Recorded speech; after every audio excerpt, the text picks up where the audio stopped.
Hello बच्चों, welcome back to दिरसास online Gurukul. हम इस वीडियो में जूनियर लेबर साइंस का प्रीवियस ईयर क्वेश्चन डिस्कस करने वाले हैं।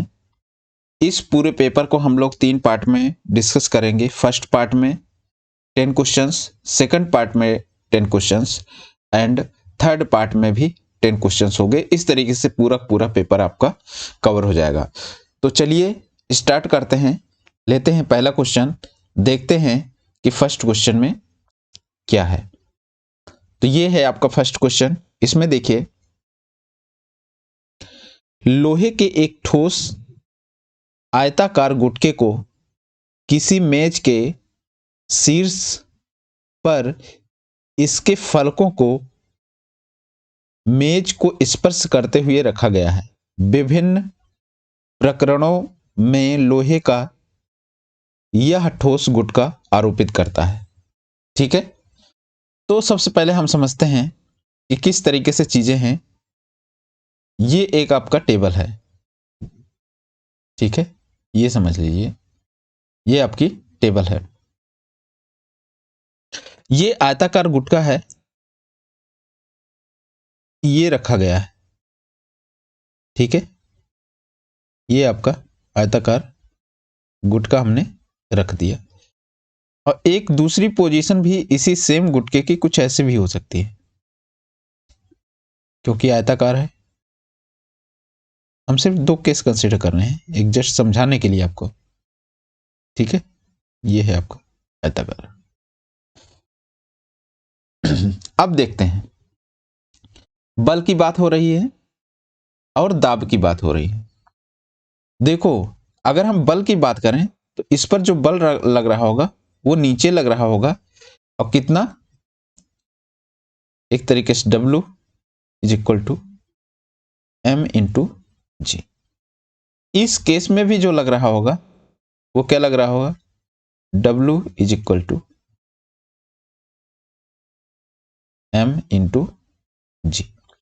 अब देखिए, इसमें मैंने सीधा रखा है इस तरीके से फ्लैट करके, इसमें मैंने ऐसे रखा है कि उसकी छोटी वाली भुजा नीचे की तरफ है। लेकिन दोनों में जो बल लग रहा वो तो बराबर है, तो मतलब समान बल लगेगा। अब दाब की हम बात कर लेते हैं। दाब P इज इक्वल टू क्या होता है, F डिवाइडेड बाई A। अब ये P1 है, ये मान लो P2 है दूसरे केस के लिए।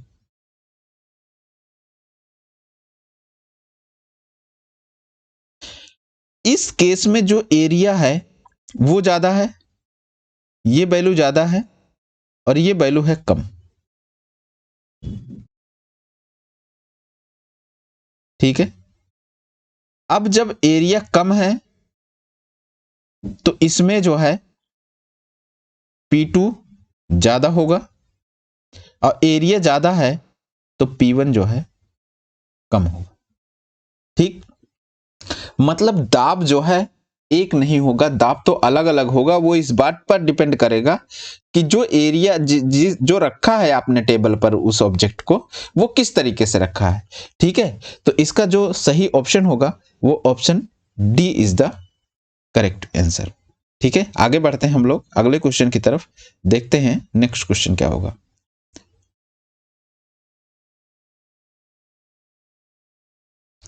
हाँ, चलिए इस क्वेश्चन को देखते हैं। नीचे दिए गए जंतु कोशिका के आरेख में ABCD भागों का सही नामांकन क्या है। देखो, A कहाँ है आपका, ये है जो साइड में है, तो ये क्या होती है, ये कोशिका झिल्ली है।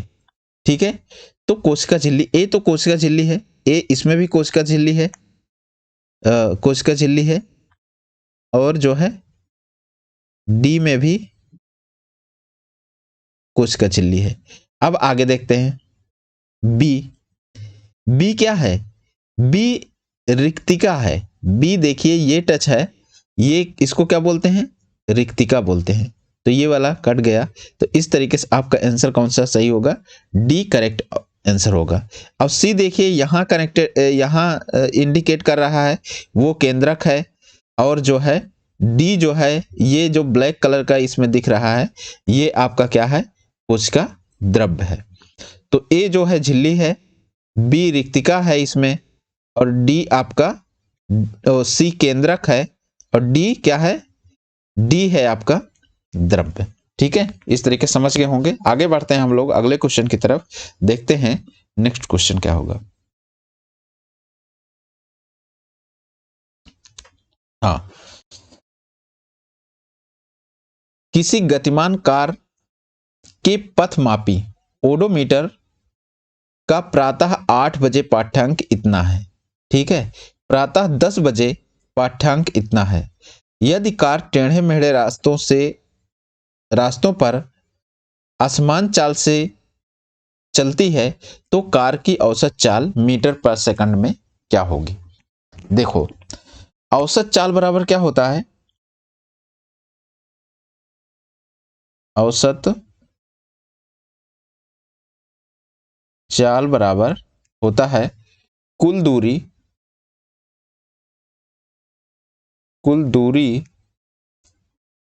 बटे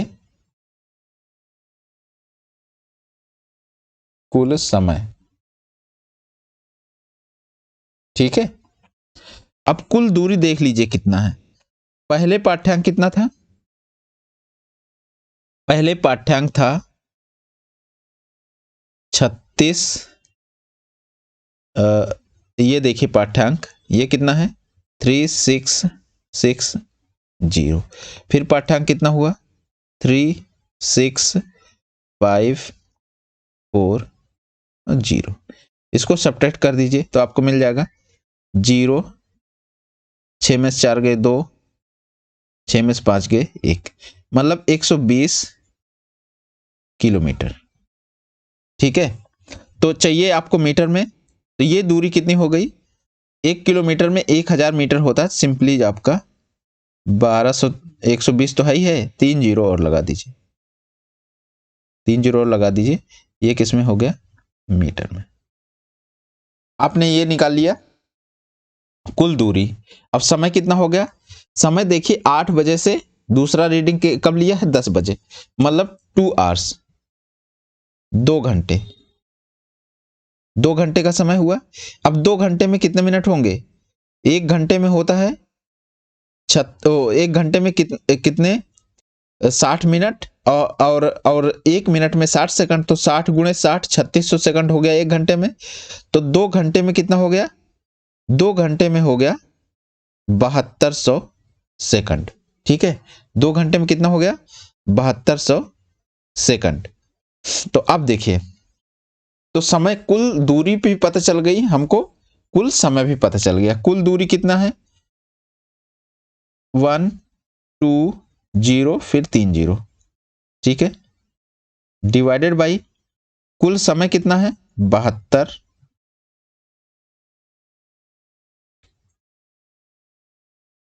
7200। ठीक, अब देखिए इस 2 जीरो से तो ये 2 जीरो कैंसिल आउट हो गया, 12 का नम 12। ठीक, अब 12 छंग 72, अब 6 से भाग दे दीजिए, 6 का नम 6, 6 4 10 40 हो गया, और 6 छंग 36। ठीक है,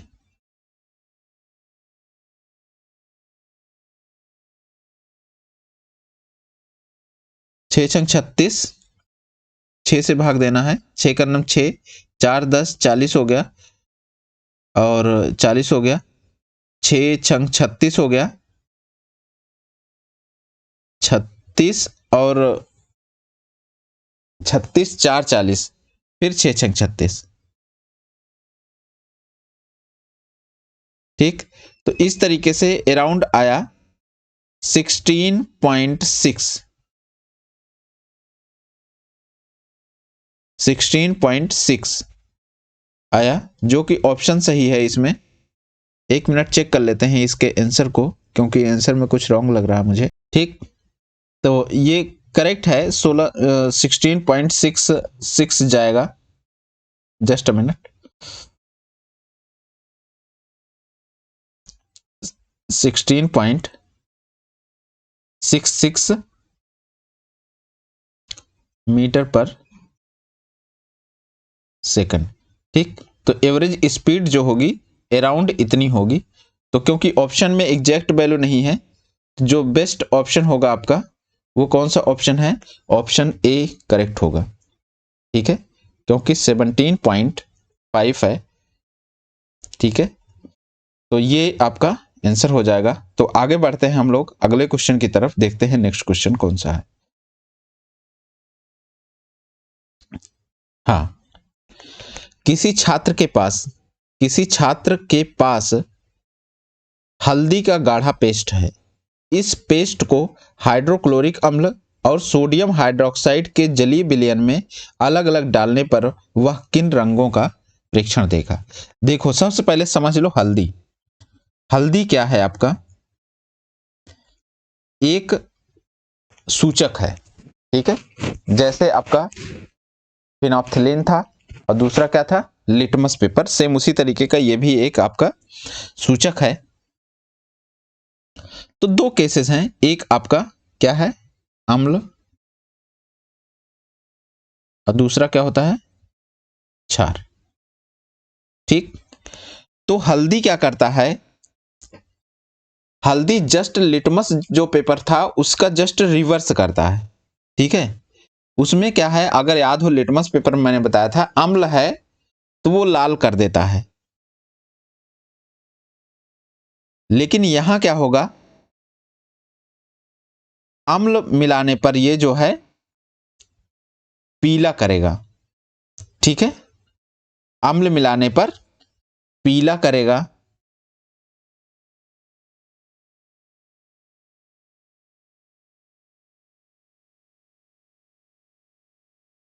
और क्षार मिलाने पर क्या होगा? लाल। ठीक, अब याद होगा आप लोगों को, जब मैंने लिटमस बताया तो अम्ल पे लाल था, अम्ल पे लाल था, और इसमें क्या है? हल्दी में क्षार पे लाल है।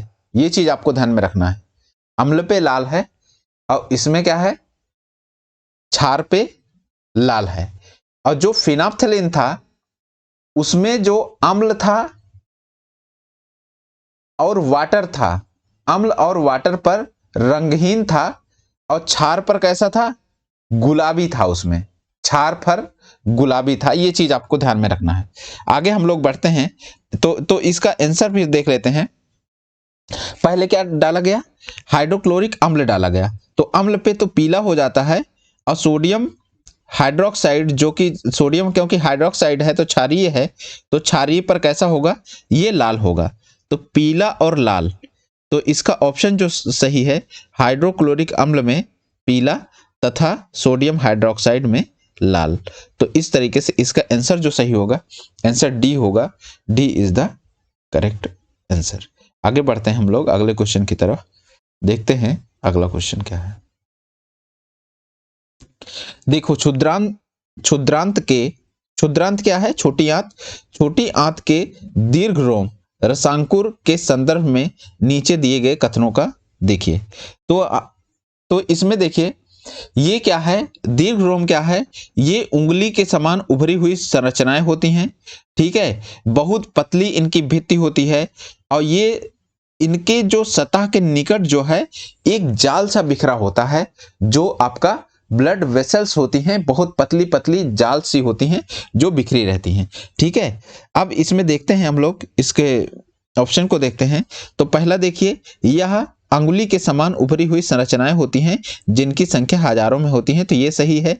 दूसरा आपका बहुत पतली, इसकी भित्ति बहुत पतली होती है, यह भी सही है। इनकी सतह के निकट सूक्ष्म रुधिर वाहिकाओं का जाल फैला होता है, यह भी सही है।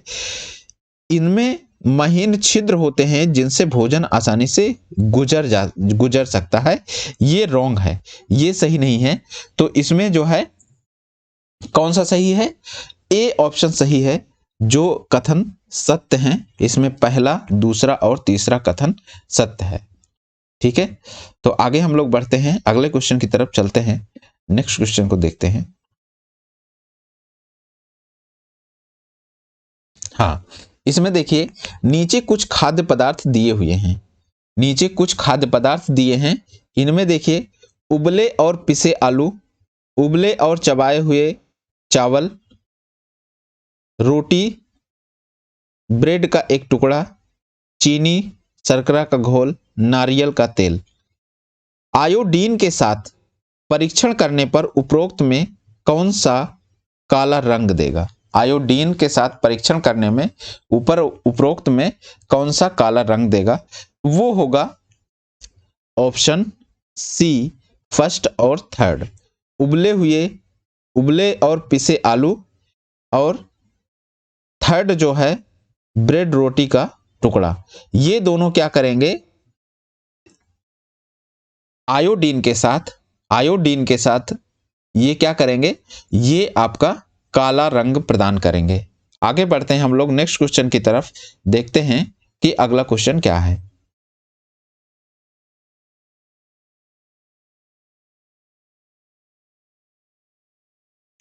इस क्वेश्चन को देखते हैं। कक्षा 8 के छात्रों को कमानीदार तुला का उपयोग सही विधि से पढ़ाते समय गुंजन ने नीचे दिए गए चरणों का पालन करने के लिए कहा।